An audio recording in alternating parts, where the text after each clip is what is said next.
अस्सलाम वालेकुम। तुम्हारी सोच के सांचे में ढल नहीं सकता, तुम्हारी सोच के सांचे में ढल नहीं सकता। जबान काट लो, लहजा बदल नहीं सकता। मुझे भी मोम का पुतला समझ रहे हो क्या? मुझे भी मोम का पुतला समझ रहे हो क्या? तुम्हारे लौ से ये लोहा पिघल नहीं सकता। मेरे अजीज नौजवानों, मेरे गयूर मुसलमानों, मेरी माओ, मेरी बहनों, मेरे बुजुर्गों, मेरे दोस्तों, ये बीएमसी चुनाव है। ये बीएमसी का चुनाव आपके बच्चों का मुस्तकबिल तय करता है। ये बीएमसी का चुनाव है। ये बीएमसी का चुनाव आपके बच्चों के बेहतर हेल्थ का डिसीजन लेता है। ये बीएमसी का चुनाव है। ये बीएमसी का चुनाव आपके बच्चों के लिए अच्छे एजुकेशन का फैसला करता है। तो मेरे बुजुर्गों, मेरी माओ और मेरी बहनों, एक तरफ कांग्रेस है, दूसरी तरफ शिवसेना है। ये वही शिवसेना है जिसने हमारे नबी की शान में गुस्ताखी करने वालों के साथ खड़ा हुआ और कहा कि हाँ करो गुस्ताखी, तुम्हारा एक बाल बाका नहीं कर सकता। अब इस इलेक्शन में फैसला आपको करना है कि उस शिवसेना को जिताना है या उस शिवसेना के खिलाफ मजलिस के उम्मीदवार को कामयाब करना है। दूसरी तरफ कांग्रेस है। ये वही कांग्रेस है। आपको मालूम होगा कि अभी कुछ महीने पहले बिहार में चुनाव हुआ है। बिहार के विधानसभा चुनाव में ये वही कांग्रेस है जिसने प्लेट में सजाकर बीजेपी को सत्ता सौंपी है कि आओ तुम बिहार में राज करो, हमें बिहार में इलेक्शन नहीं जीतना, हमें तो बिहार के सीमांचल में सिर्फ मजलिस के उम्मीदवार को हराना है। मेरे अजीज दोस्तों, बुजुर्गों, फैसला आपको करना है कि आप मजलिस के कैंडिडेट का साथ देंगे या उस कांग्रेसियों का साथ देंगे जिसने दलाली और साठ गांठ करके बिहार के अंदर बीजेपी की सत्ता बनवाई है। मेरे अजीज बुजुर्गों, दोस्तों, ये वही कांग्रेस है कि इतने सालों तक हमें वोट बैंक बनाकर रखा, लेकिन हमारे इलाके को ड्रग्स माफियाओं का अड्डा बनाया।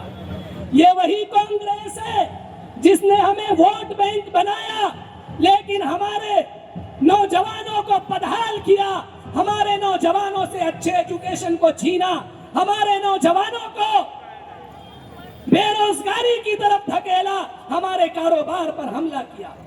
मेरे बुजुर्गों, दोस्तों, हजरत मौलाना अली मियां सैयद नदवी रहमतुल्लाह अलैह ने कहा था कि अगर पूरी कौम तहज्जुद गुजार बना दिया जाए, लेकिन अगर इस कौम को सियासी शऊर नहीं आया तो याद रखना कि मस्जिदों में 5 वक्त की नमाज पढ़ना भी मुश्किल हो जाएगा।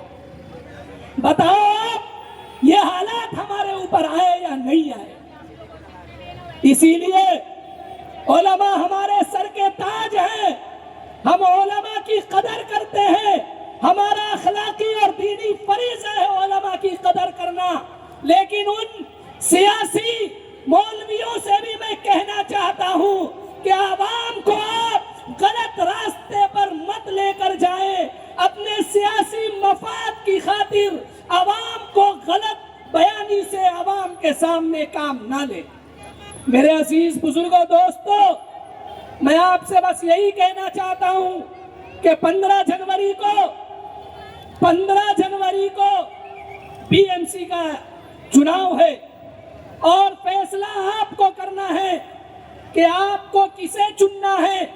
एक तरफ कांग्रेसी दलाल खड़ा है जो आपके वोट का बिखराव कर कर नबी की शान में गुस्ताखी करने वाले को जिताना चाह रहा है।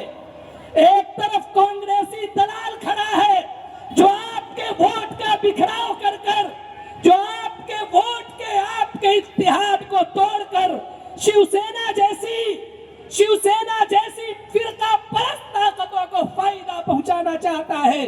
फैसला आपको करना है कि आप अपने इत्तेहाद को टूटने देंगे या अपने इत्तेहाद के जरिए से नबी की शान में गुस्ताखी करने वालों को बोरिया बिस्तर बांधकर घरों पर भेजने का काम करेंगे। आपको बात समझनी होगी हमारी। समय कम है, हम वक्त ज्यादा नहीं लेंगे आपका, लेकिन ये भारत नगर की गयूर आवाम है जिसने 2017 में भी मजलिस की मोहब्बत में वोट किया था और आज 2026 में भी इंशाअल्लाह ये भारत नगर की आवाम इस बार बताएगी कि मुसलमानों को कैंसर कहने वालों का साथ देने वालों को हम वोट नहीं करेंगे। इंशाअल्लाह जिसने कहा था कि बाबरी मस्जिद टूटने पे हमें गर्व है, हम ऐसे जालिमों को भी वोट नहीं करेंगे। जिसने कहा था कि नबी की शान में गुस्ताखी करने वाले के साथ हम खड़े रहेंगे, हम ऐसे गद्दारों को भी वोट नहीं करेंगे। ये धरती मर्यादा पुरुषोत्तम राम की भी धरती है और ये धरती रहमान और रहीम के मानने वालों की भी है। इस धरती पर, इस मुल्क हिंदुस्तान पर जितना हक राम भक्तों का है उतना ही हक मुसलमानों का भी है, नबी और खुदा के मानने वालों का भी है।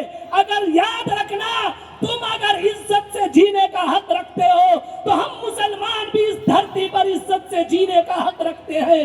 हम मर जाएंगे लेकिन ऐसे फिरका परस्त ताकतों के हाथों में नहीं बिकेंगे इंशाअल्लाह। मुझे ऐसा लग रहा है कि आवाम बहुत खामोश है, चूंकि आपको अकबरुद्दीन ओवैसी साहब को सुनना है, इसीलिए मैं बस एक शेर कह के आपसे जुदा लूंगा कि किस शेर की आमद है कि रन कांप रहा है, किस शेर की आमद है कि रन कांप रहा है, रुस्तम का जिगर शेरे कफन कांप रहा है। सर पे कफन बांध के निकला हूँ, सर पे कफन बांध के निकला हूँ, मैं ओवैसी हूँ, मैं ओवैसी हूँ, वतन बचाने निकला हूँ। मेरे अजीज दोस्तों, तेलंगाना से निकलकर सिर्फ आपकी मोहब्बत में, आपके बेहतर मुस्तकबिल के लिए, आपके बच्चों के बेहतर मुस्तकबिल के लिए, आपके बेहतर एजुकेशन सिस्टम के लिए, सियासत में आपकी हिस्सेदारी के लिए, आपकी गलियों में बेहतर सड़कें और बेहतर पानी होने के लिए, आपके बच्चों के लिए बेहतर स्कूल की सुविधाएं देने के लिए तेलंगाना से निकलकर हिंदुस्तान का शेर असद ओवैसी और अकबर ओवैसी पूरे मुल्क में फिर रहा है ताकि आपको आपका हक दिलाया जाए। इसीलिए मेरी आपसे इल्तिजा है, मेरी गुजारिश है कि आइए मुत्तहिद और मुनज़्ज़म होकर 15 जनवरी की सुबह उठिए और मजलिस के उम्मीदवार को भारत नगर से कामयाब करके बीएमसी में भेजिए। इंशाअल्लाह ताला हमें उम्मीद है कि 2017 में जो तारीख रकम की गई थी फिर से वो तारीख दोहराई जाएगी और मजलिस के उम्मीदवार जरूर कामयाब होंगे। अस्सलामु अलैकुम। हमारे साथ नारा लगाइए, नारे तकबीर। नई आवाज आई। ये कौम बहुत जिंदा कौम है, आपको जागना होगा। आप अपने जागरूकता का सबूत दीजिए। जितना ताकत से, मैं लगभग 5 दिनों से इलेक्शन कैंपेन में हूं, मेरी आवाज साथ नहीं दे रही है, लेकिन जितनी आवाज मेरी है उससे ज्यादा आपकी आवाज होनी चाहिए। नारे तकबीर। थोड़ा और जोर लगाइए, नारे तकबीर, नारे तकबीर। अकबरुद्दीन ओवैसी, अकबरुद्दीन ओवैसी। अरे अकबरुद्दीन ओवैसी वो नाम है जिसे सुनकर इल्लू टिल्लू सबके नारे ढीले पड़ जाते हैं, तो आपकी आवाज में अकबर जैसा जुनून होनी चाहिए। समझ गए? एक टिल्लू भी है ना? नहीं समझे? नहीं समझे? हाथ उठा के बोलिए टिल्लू से किनको समझ में आया? अरे राणे टिल्लू है ना। ऐसे लोगों के नारे ढीले पड़ जाते हैं। अकबर ओवैसी का नाम सुनकर आप तो अकबर ओवैसी के चाहने वाले हैं। जोर से बोलिए अकबरुद्दीन ओवैसी, अकबरुद्दीन ओवैसी, असदुद्दीन ओवैसी, मजलिस इत्तेहादुल मुस्लिमीन, भारत नगर की आवाम, भारत नगर की आवाम, आप अपनी बेदारी का सबूत दीजिए। देखिए हमारे पास वो स्टार है, हमारे पास वो स्टार है कि कोई कांग्रेसी दलाल, कोई कांग्रेसी चाटुकार अपने साथ सलमान खान, शाहरुख खान जैसा नचनिया लेकर रोड पे आए और दूसरी तरफ मेरा हीरो अकबर ओवैसी को उतार दो, कसम खुदा की उसके ग्रुप में सन्नाटा छा जाएगा। मानते हैं या नहीं मानते हैं? मानते हैं ना? तो फिर से एक बार नारा लगाइए, नारे